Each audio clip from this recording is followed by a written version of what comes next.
Hi, it's mystery author Ellie Alexander, and it's that time again. It's time for another 5 Things Friday. This week, I'm tackling a subject that we haven't talked about before, and I'm going to be so interested to hear your thoughts and feedback. This week's topic on 5 Things is going to cover the creative voice, the good parts of the creative voice, the bad parts of the creative voice, and how I balance the two. So come back and let's chat about that.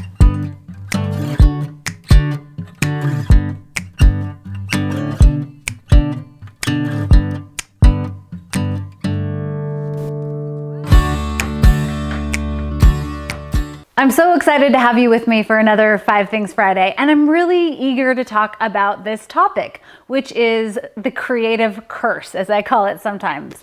When I was working on Scene of the Climb, my very first mystery, Meg, my poor bumbling journalist, goes to her grandmother, Gam, for wise spiritual guidance and advice. And Gam is actually based on a dear, dear friend of mine, Judy, who became that person for me in my life.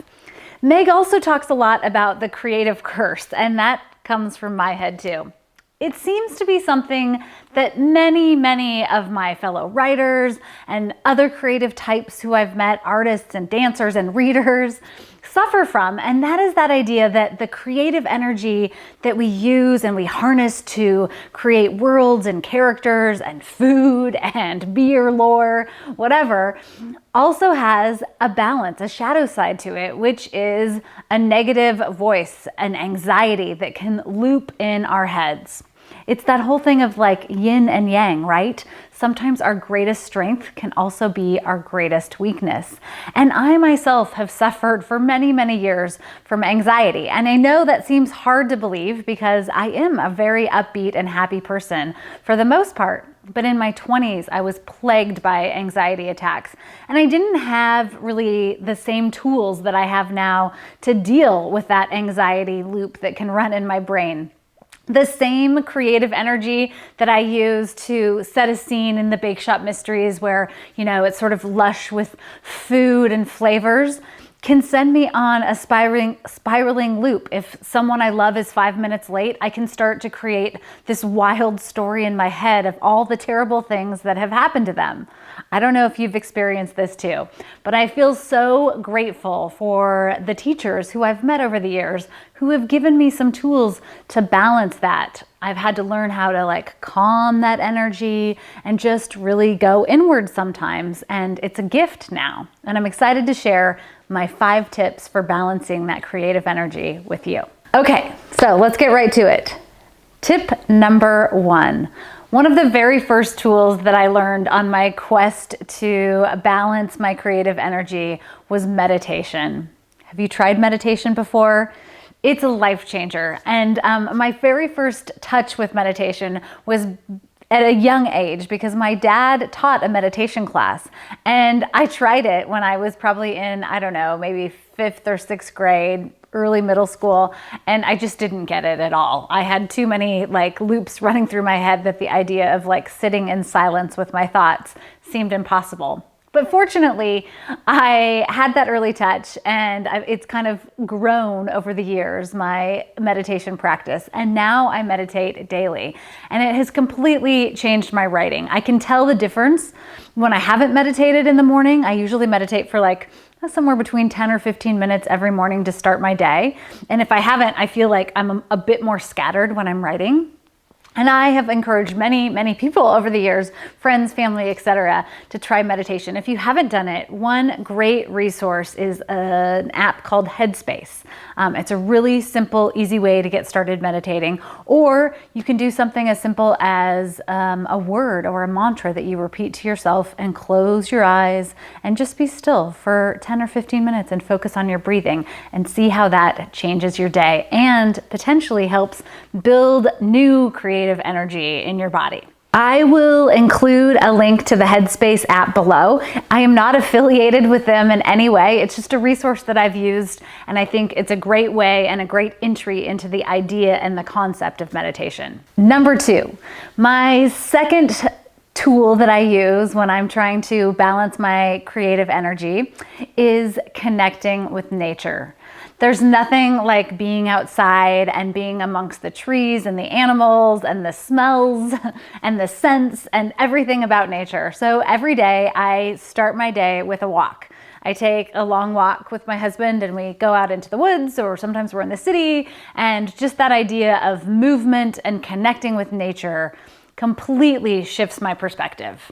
Something as simple as a walk can really change any kind of negative anxiety loop that you're on. So if you find yourself in that space, my advice is just go get outside for 5 minutes. Touch a tree, look at a bird, soak in the sun, whatever it takes. Walk in the rain. I'll keep going. Now I'll stop.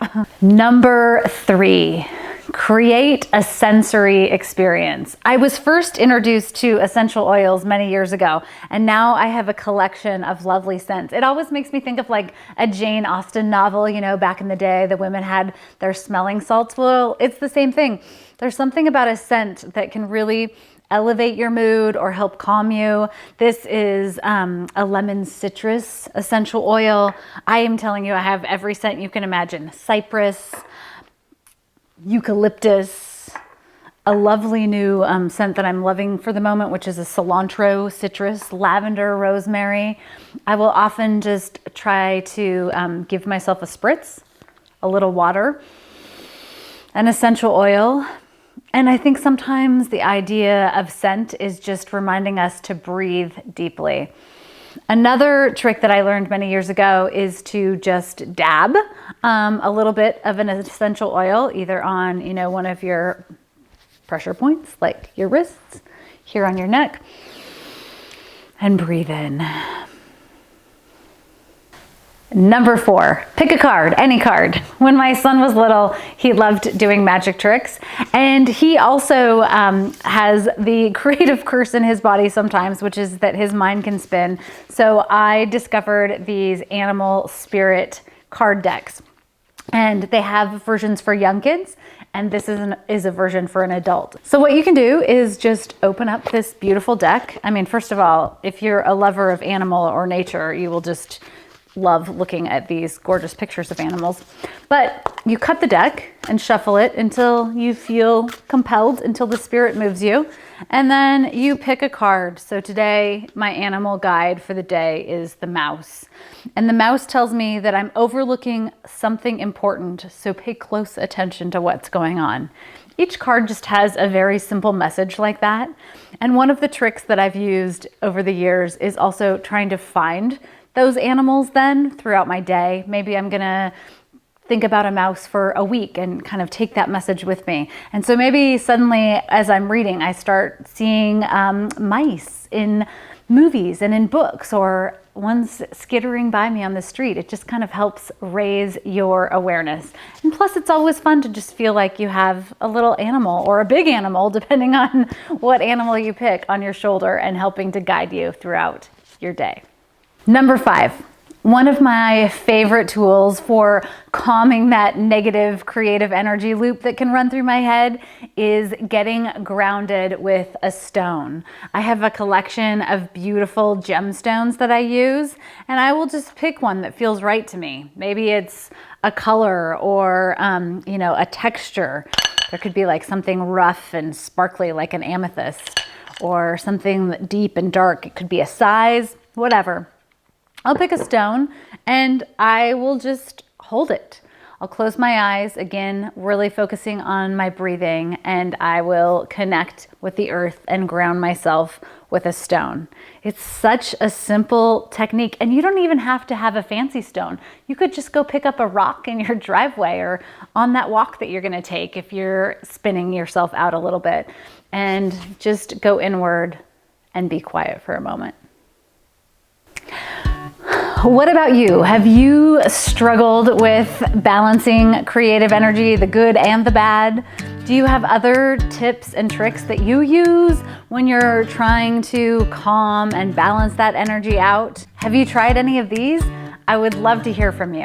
As always, thank you so much for joining me for another 5 Things Friday. I hope you've enjoyed this look into my creative mind. Sometimes it serves me well, and sometimes it sends me in directions that I don't want it to. But fortunately, I have 5 tips and tools that have helped balance that out in my life. I would so appreciate it if you enjoyed this video to give it a thumbs up. It really does help. And as always, be sure to subscribe and click the bell to get notified whenever I share new videos. Have a wonderful weekend and happy reading.